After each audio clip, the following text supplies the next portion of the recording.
안녕하세요. 오늘도 사연 살롱을 찾아주셔서 감사합니다. 40대 후반의 여성이에요. 많은 분들 사연을 듣고 있자니 제가 고생했던 시간이 떠올라서 이렇게 글을 보내게 됐어요. 저는 아주 어릴 때 부모님이 헤어지셔서 엄마와 함께 살았어요. 엄마는 생활력이 아주 강한 분이라 식당을 운영하시며 저를 키우셨고 식당도 꽤 잘 됐어요.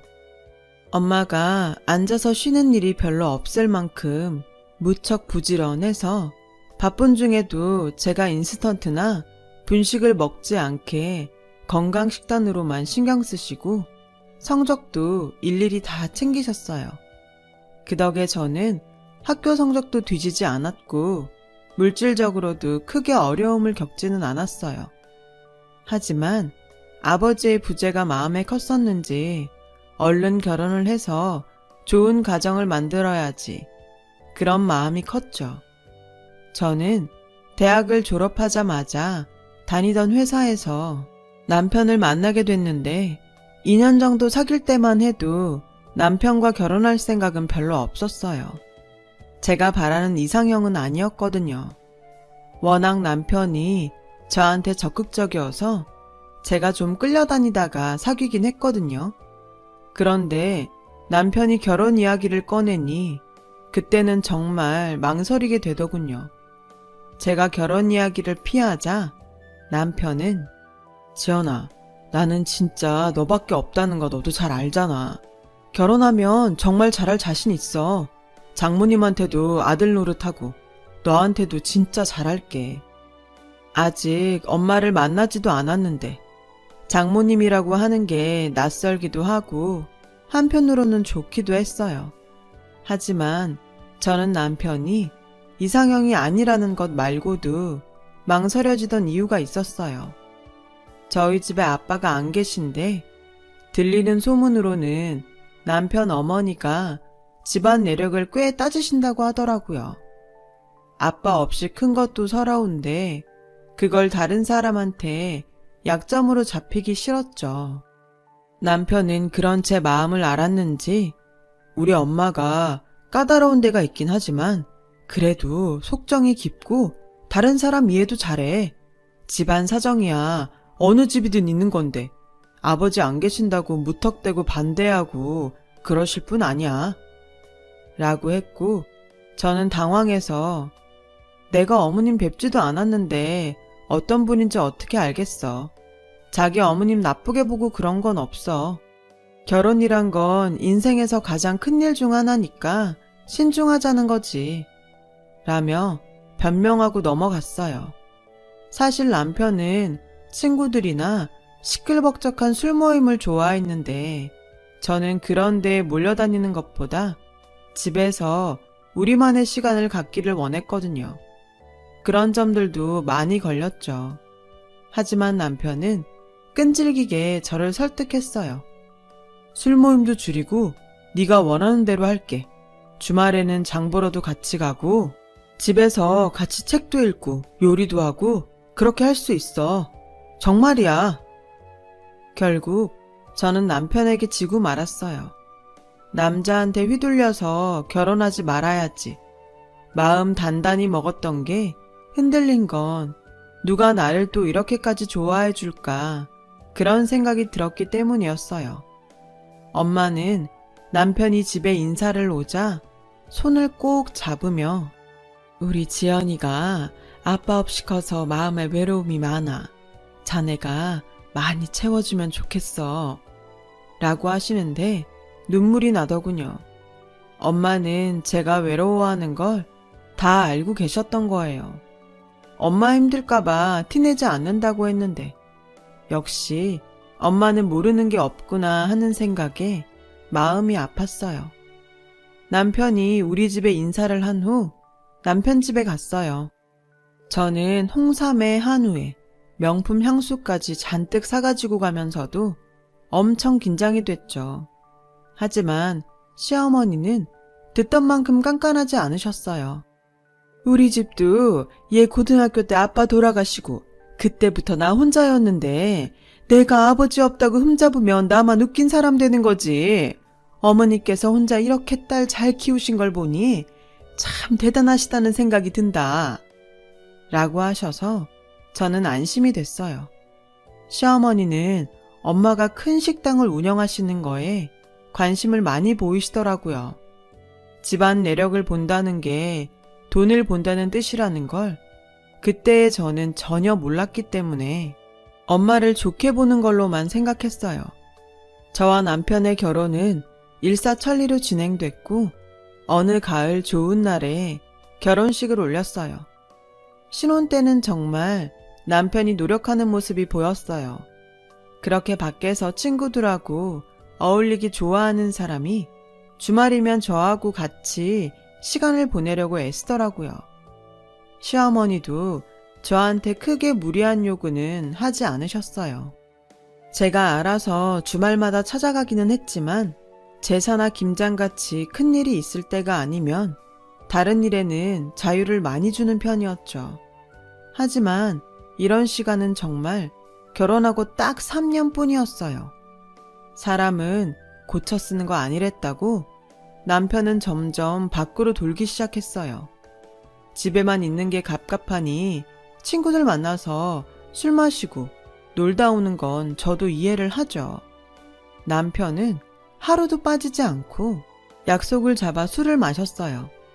원래 친구를 좋아하고 술을 좋아하던 사람이니 주말에는 집에 있던 게 그렇게 답답했나 보다 하고 처음에는 그렇게 이해했죠. 하지만 본성이 그런 걸 자기도 어떻게 할 수 없는지 주말에는 아예 펜션 같은 데를 잡고 노느라 외박을 하더군요. 그 무렵 친정에도 일이 생겼어요. 엄마가 친구 보증을 잘못 써줘서 그렇게 잘 되던 식당을 통째로 넘겼고 엄마는 그 충격에 한동안 시름에 잠기시더니 점점 몸이 안 좋아지기 시작하셨어요.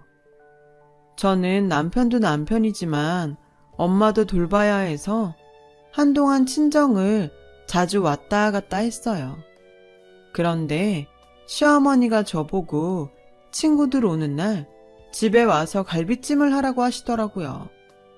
어머니, 갈비찜 이번만 밖에서 사드시면 안 될까요? 그날 엄마 병원 예약한 날이거든요. 몸이 많이 안 좋으셔서 검사를 해야 된대요. 제가 돈 드릴게요. 라고 하자 시어머니는 넌 내가 돈이 없어서 갈비찜 하라는 줄 아니? 그동안 그만큼 봐줬으면 며느리 노릇 좀 하라는 거야. 어떻게 된 애가 너는 결혼을 해서도 그렇게 친정 노래만 부르고 사니? 우리 아들 번 돈으로 네 엄마한테 생색내는데 맞들렸어 아주. 저는 너무 놀라서 아무 말도 할 수 없었어요. 그동안의 시어머니의 태도와 너무 달랐으니까요. 그리고 제가 시댁에 며느리 노릇 소홀히 한 적도 없었고 단지 엄마가 병원에 같이 갈 사람이 없어서 제가 가는 건데 그렇게까지 말씀하시는 건 정말 충격이었어요. 엄마는 사돈이 섭섭한가 보네. 그냥 시댁에 가봐. 병원에는 엄마 혼자 갈 수 있어. 내 나이가 몇인데 그런 거 혼자 못하겠어. 엄마, 그런 문제가 아니잖아. 괜찮으니까 같이 병원 가자. 나 여태까지 시댁에 예의 벗어난 행동한 적 없고 엄마 아파서 병원 간다는데 그걸 보고 뭐라고 하는 건 아닌 것 같아. 지금이 무슨 조선시대도 아닌데 내 엄마 아픈 것도 못 챙기게 해. 내가 다른 때에 더 잘하면 돼. 라고 우기며 엄마와 함께 병원에 갔어요. 저는 그날 엄마와 같이 병원에 가지 않았으면 평생 후회할 뻔했어요. 엄마는 위암이었고 아주 심각한 상태라고 하더군요.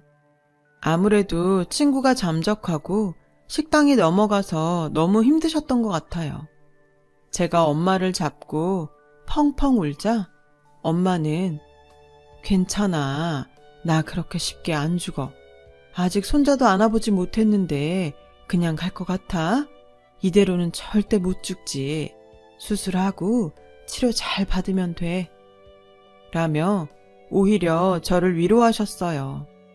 엄마가 힘든 수술을 하고 항암 치료를 하는 동안 시어머니는 연락 한 번도 하지 않으셨고 남편도 병문안도 오지 않았어요. 시어머니는 틈만 나면 제가 그날 시댁에 가지 않은 걸 갖고 계속 걸고 넘어지시더라고요. 하여간에 요즘 것들은 시댁 무서운 줄도 모르고 아주 지들 하고 싶은 대로 편하게 잘도 산다. 아니면 어릴 때부터 아빠 없이 자라서 가정교육을 제대로 못 배워먹어서 그렇게 싸가지가 없는 건지 라며 저희 집을 무시하는 말을 거침없이 하곤 했어요. 정말 처음 볼 때의 시어머니와 달라도 너무 달랐죠. 알고 보니 시어머니는 친정엄마 식당이 넘어가고 우리 집이 경제적으로 어려워지니까 더 이상 별 볼 일 없다고 생각하고 함부로 대하기 시작했던 거더라고요. 시어머니가 가는 비싼 미용실이 있었는데 결제를 제가 했었거든요. 거기 원장님이 저한테 아니 어떻게 저렇게 사람이 변해? 원래 저 사람 돈밖에 모른다는 얘기는 많이 들었지만 그래도 새댁한테 잘하는 거 보면서 그냥 소문인가 보다 했는데 그게 진짜였어. 내가 새댁 너무 안타까워서 그렇게라도 말하는 거야. 시어머니는 미용실에서 그렇게 엄마 험담을 하고 제가 빈털털이 됐다고 한탄을 했다는 거였어요. 그지 볼 게 뭐 있다고. 여자 엄마 돈 있으니 내 아들 그 덕이나 보겠다 했는데 아주 싹 거덜났잖아. 이러다가 우리가 그 집 먹여 살리느라 독박 쓰면 어떡해? 라며 오만 짜증을 다 냈는데 제가 한 달에 한 번씩 결제하러 오는 걸 뻔히 알면서도 그런 걸 보면 저더러 알고 있으라는 것 같다는 생각이 들더군요. 남편도 이런 상황에 눈 하나 깜빡 안 했으니 똑같은 인간이었던 거죠. 정말 서러워서 눈물이 나왔어요. 당장이라도 이혼하고 싶었지만 그럴 수 없었어요. 안 그래도 아픈 엄마한테 저까지 걱정거리를 줄 수 없었거든요. 모든 원인이 엄마 식당이 넘어간 거란 걸 알면 엄마는 정말 다시 일어나지 못할 것 같았죠. 저는 그저 모든 걸 꾹 참는 수밖에 없었어요. 남편의 무관심과 술과 친구에 빠져있는 것도, 시어머니의 말도 안 되는 잔소리도 다 참으며 엄마 병간호에만 매달렸어요. 하지만 제 정성이 부족했던 건지 엄마는 갈수록 나빠지기만 하셨고 결국에 돌아가시고 말았어요. 그날을 생각하면 정말 너무 한스럽기만 한데 하필 시어머니가 집에 먹을 반찬이 없다며 저더러 와서 파김치를 담그라고 하시더라고요. 저는 엄마가 너무 안 좋으셔서 한시도 옆을 떠나기 싫었지만 그러면 시어머니가 또 부모님 흉을 보고 잔소리를 할 것 같아 억지로 김치 담글 재료를 사서 시댁에 갔어요. 파김치만 얼른 담궈놓고 병원에 가려고 하니까 시어머니가 자꾸 밥상을 차려달라고 하시더군요. 금방 만든 파김치에 갓 지은 흰밥이 얼마나 맛있는데 얼른 밥상 좀 봐라. 어머니, 그럼 제가 밥만 올려놓고 갈게요. 엄마가 많이 안 좋으세요. 병원에 간호사 의사가 좀 많아? 너 아니어도 니네 엄마 봐줄 사람 많아. 네가 거기 있다고 할 수 있는 게 뭐가 있니? 방해만 되지. 네 엄마한테 하는 거 나한테 반만 해봐. 빚만 잔뜩 진 엄마한테 뭐 얻어먹을 거 있다고. 라며 빈정대길래 밥상 차려드릴 테니 그렇게 말씀하시지 마세요. 엄마가 돈 많을 때만 엄만가요. 라며 욱해서 말했더니 아주 무섭게 째려보시더군요. 그러거나 말거나 밥상을 차렸어요. 그런데 병원에서 전화가 온 거죠. 엄마가 돌아가셨다는 연락이었어요. 엄마, 안 돼 엄마. 어머니 그 잘난 반찬 만드느라 제가 우리 엄마 임종도 못 봤잖아요. 이게 뭐예요? 저는 막 울면서 소리를 지르고 시댁을 뛰쳐나와서 정신없이 병원으로 갔어요. 병원까지 어떻게 간 건지 지금도 기억이 잘 나질 않네요. 아무튼 돌아가신 엄마를 붙잡고 한동안 펑펑 울었어요. 그러는 동안도 남편은 오지 않았고 장례식장을 다 차리고 나서야 나타나더군요. 저는 이미 정이 다 떨어져서인지 화도 나지 않았어요. 저도 엄마 임종을 지키지 못했는데 남편한테 무슨 할 말이 있나 그런 생각도 들었던 것 같아요. 장례식을 치르는 3일 동안도 남편은 좀이 쑤셔 못 견뎌 했고 시어머니는 둘째 날 잠깐 앉아있더니 밥도 안 먹고 가버리더군요. 그래놓고 나중에 전화로 다음 날 김장을 하러 오라는 거였어요. 그때는 김장 담그기에는 너무 이른 시기였고 제가 만들어 놓은 파김치도 잔뜩 있었기 때문에 순전히 나와 엄마를 무시하려는 수작으로만 보이더라고요. 저는 아무 대답도 하지 않고 전화를 끊었고 엄마 장례를 묵묵히 마쳤어요. 장지에 갔다가 집에 돌아오니 시어머니가 와 계시더라고요. 그리고 정말 말도 안 되는 일을 벌이셨죠. 시어머니는 제가 현관에 들어오자마자 저한테 소금 한 바가지를 퍼부으시는 거였어요. 야, 너 나가. 돈도 없는 주제에 시집 무시하고 말 안 듣는 거 며느리로 둘 생각 없으니까 지금 당장 그대로 나가라고. 괜히 들어와서 죽은 사람 옆에 있던 나쁜 기운 묻히지 말고 그대로 돌아서 나가. 저는 소금을 뒤집어 쓴 채 시어머니 뒤에 있는 남편을 쳐다봤어요. 남편은 아무렇지도 않은 표정으로 옷을 벗더니 소파 위에 벌렁 누워서 TV를 켜더군요. 시어머니는 남편이 벗어놓은 옷을 커다란 비닐봉지에 넣어서 저한테 집어던지며 이것도 다 갖고 나가. 장례식에서 재수 온 붙은 거 네가 다 가지고 나가라고. 라며 악을 썼어요. 남편은 그런 자기 엄마를 말릴 생각도 안 했고 오히려 다 귀찮다는 표정으로 TV 볼륨만 더 높였어요. 저는 장례식 동안 쌓였던 피로에 엄마 잃은 슬픔까지 더해 시어머니랑 남편하고 싸울 힘도 없었어요. 그래도 이 집에서 더는 살 수 없다고 생각했죠. 저는 저를 못 들어오게 밀쳐내는 시어머니를 제치고 방에 들어가서 간단히 짐을 싸서 나왔어요. 한동안은 친구 집에 신세를 지면서 눈물바람으로 보냈어요. 엄마가 돌아가신 것도 슬펐고 엄마가 없으니 남편도 시어머니도 나를 더 막대하는 것 같아서 너무 분하고 화가 났어요. 하지만 언제까지 그렇게만 있을 수는 없었죠. 저는 있는 돈을 다 털어서 단칸방을 얻었고 일자리를 알아보기 시작했어요. 아무리 전에 좋은 직장을 다녔다고 해도 경단녀한테 선뜻 일자리를 주는 회사는 없었어요. 그러다가 저는 친구의 소개로 요양원에서 행정일을 하게 됐어요. 다행히 저한테 힘든 일은 아니어서 적응하는 건 어렵지 않았어요. 정말 열심히 일을 했어요. 제가 홀로 서기를 열심히 하는 동안 남편은 저를 몇 번 찾아왔어요.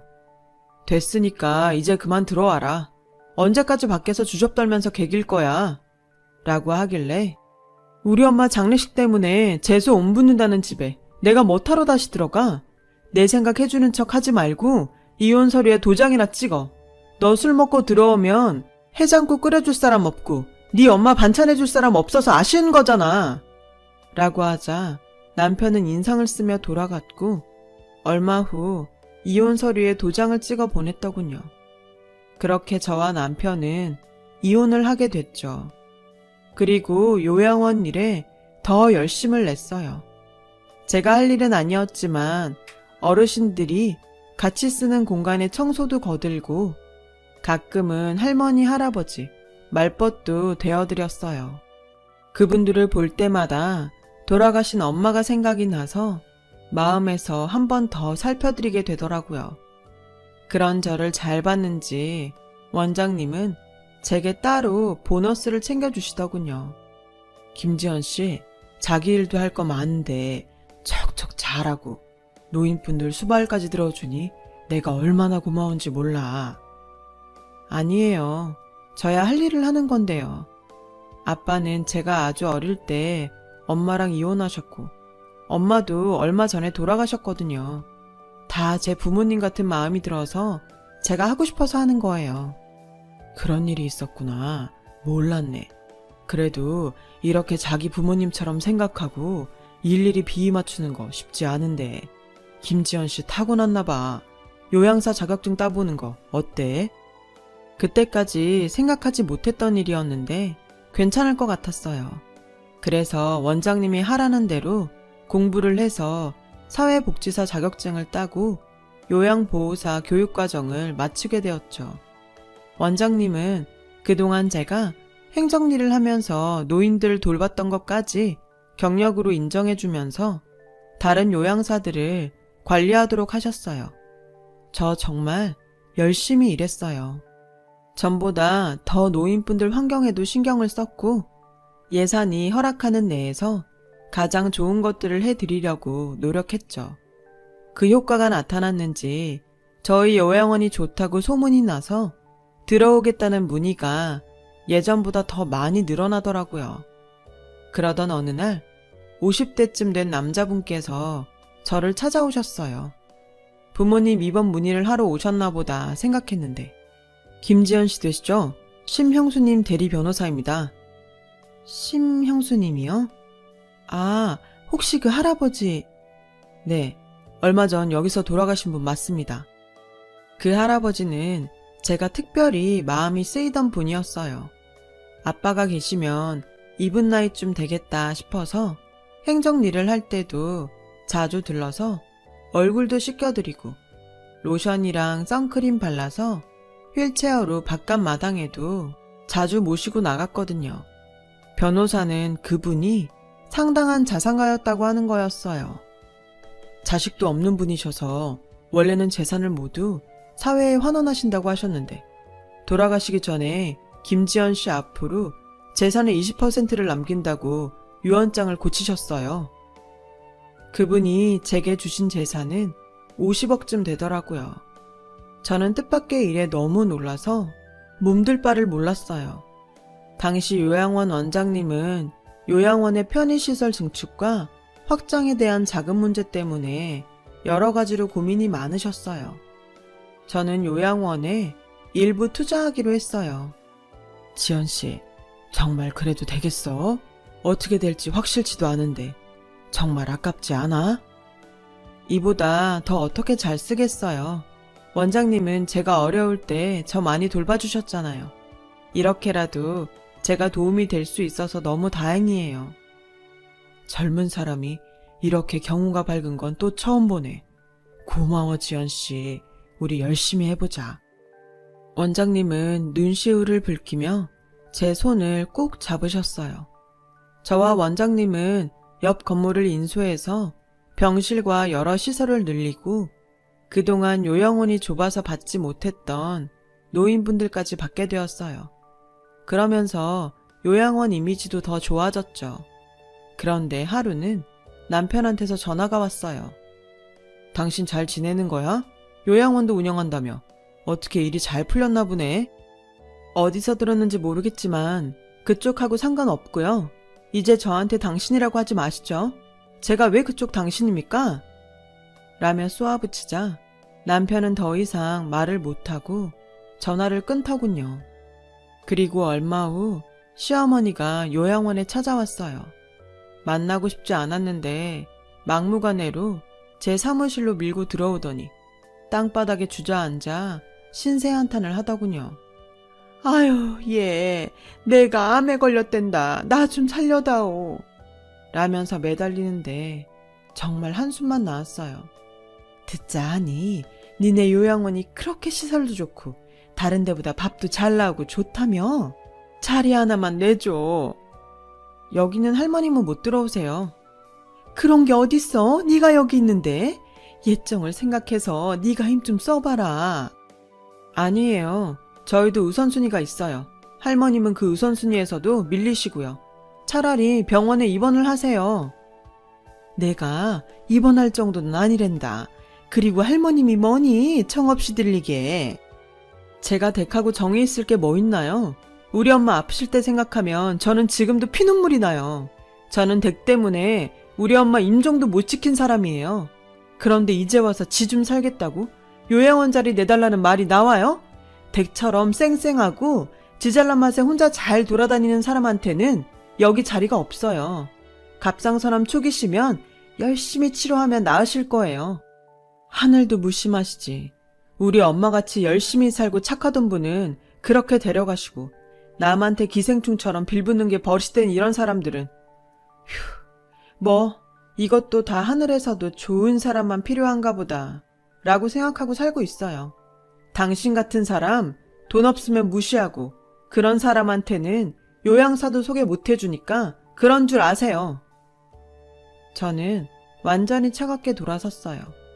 시어머니는 그런 제 소매를 잡으며 뭐 그런 옛날 일을 자꾸 들먹여 라길래 제가 화가 나서 뭐라고 하려는데 갑자기 원장실 문이 열리더니 원장님이 시어머니한테 소금을 판바가지 붓는 거였어요. 진짜 내가 아픈 사람한테 이래보긴 처음인데요. 할머니, 양심이란 게 있으면 그렇게 사시면 안 되죠. 장례식 마치고 온 며느리 그날로 집에서 쫓아내고서 어떻게 여기까지 와서 자기를 받아달라는 말을 합니까? 그 말에 요양원 1층에 있던 사람들이 모두 시어머니를 보며 아무리 사람이 뻔뻔해도 똥오줌은 가릴 줄 알아야죠. 그렇게 아프고 힘들면 대개 아들 보고 시중 들라고 하쇼. 그렇게 수근거리기 시작했어요. 시어머니는 얼굴을 가리며 사람들 사이를 빠져나갔고 원장님은 사람들한테 소란 피워서 죄송하다며 상황을 정리하셨어요. 저는 시어머니가 아픈 건 안 됐지만 솔직히 통쾌했어요. 저희 엄마 가시는 길에 저에게 했던 일에 비하면 아무것도 아니니까요. 그 후로 시어머니와 남편은 다시는 저한테 연락하지 않았어요. 알고 보니 시어머니는 요양사 몇 명을 갈아치우고 다들 학을 떼고 시어머니 집을 피하니까 저한테 찾아온 거였더라고요.